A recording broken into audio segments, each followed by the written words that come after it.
When I was born, my dad decided to name me Hope. He told me that my birth was a blessing, and he gave me a name to reflect that. But hope was something that was missing in my life. In fact, I spent most of my childhood feeling unhappy and alone, and the reason for that might surprise you. I guess I'd better start at the beginning and tell you all about my family. My background is very unusual, but I didn't realize that growing up. I thought it was normal, but I was very wrong. As a child, I lived with my mom, my dad, and my 3 younger siblings. But this is where it gets weird. My dad was also married to 2 other women, and these women both had children with my dad as well, which means I had 10 siblings overall. I grew up in a really tight community in the middle of the countryside, away from the rest of the world. My dad was the leader. There were other families in the community too. Those families were all headed by men with multiple wives. But those men all knew that Dad was the leader, and if he wanted, he could take their wives away from them and he could marry them instead. We lived in caravans, and we didn't go to a normal school. The moms taught us cooking and other skills around the home, and Dad taught us all about our religion that he was a founder of. He told us that he was the most important person in the world, and that we should all worship him. He said that one day the world as we know it would end, and it would just be our community that would survive. He taught us that we needed to make our community as big as possible so we had the numbers to make a new world, and we would achieve that by the women in the community having as many babies as they could. We were never exposed to the outside world, so I didn't know how other people lived. Our community used to move around a lot, always to areas as far away from others as possible. We lived off the grid. No TVs, no radio, no newspapers. We kept animals for food, and we grew our own crops. I know what you're thinking. You're thinking, yeah, right, this sounds so bizarre, and I must be exaggerating. But this really was my life. There are communities like this out there. It's just that they are hidden away, and people don't see them. It sounds really unusual, but for me, this was normal. When I was 10, we moved to a new campsite. This was different from the previous places where we had lived, as we weren't isolated from the rest of the world. We were in our own field, but right next to us was a campsite with other people in it, or outsiders, as Dad called them. Dad told us all that we were banned from going outside of our field or talking to anyone over the fence. He told us that they were dangerous and a threat to our community. But one day, I saw 2 boys playing football next to our field, and one of them accidentally kicked their football over the fence.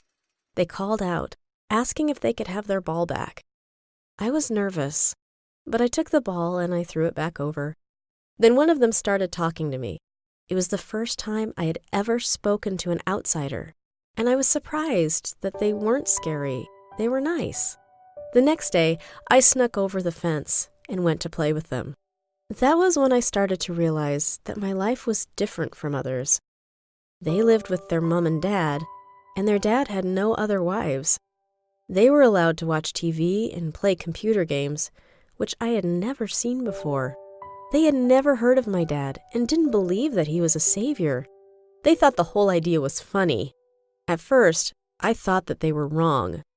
But after a while, I started to question what my dad told me, and indeed my whole life. It was when I was 13, I knew that things had to change.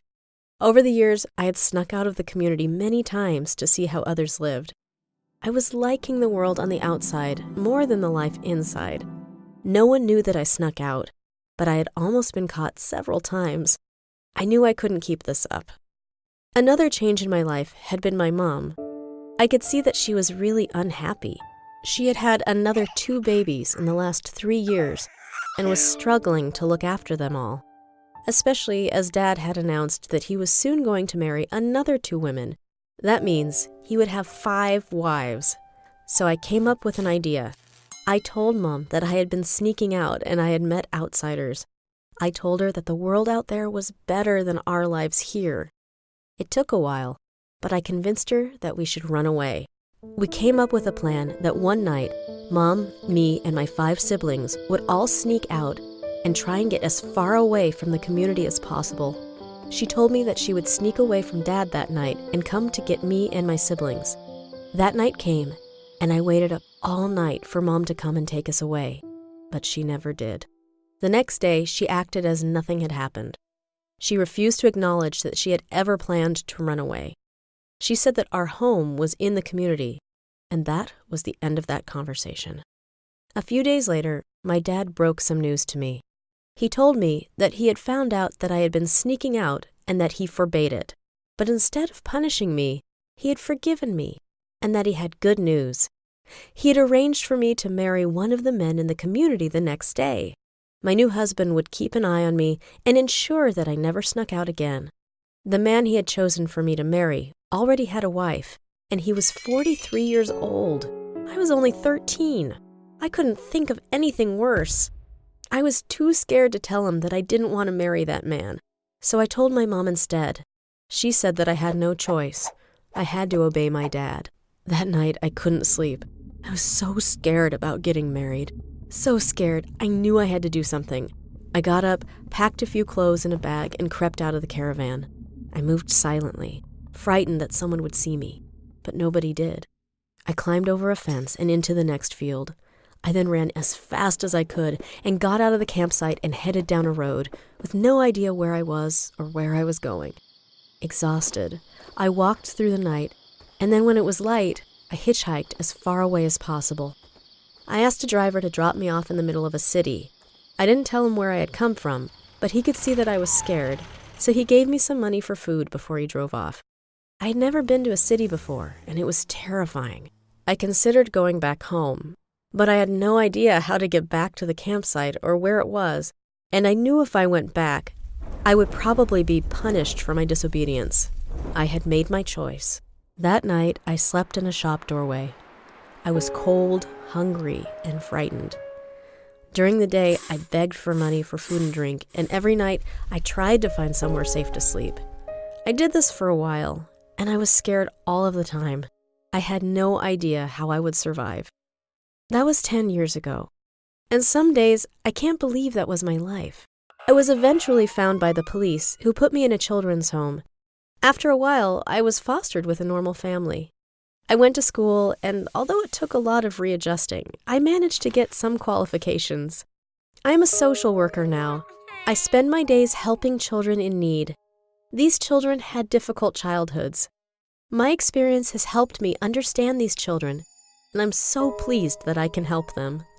But some days, I still feel really sad. My foster family was amazing, and I'm still in touch with them, but I miss my real mom and siblings so badly. I don't know where they are now, and the younger ones won't even remember me. I probably have even more siblings that I've never met.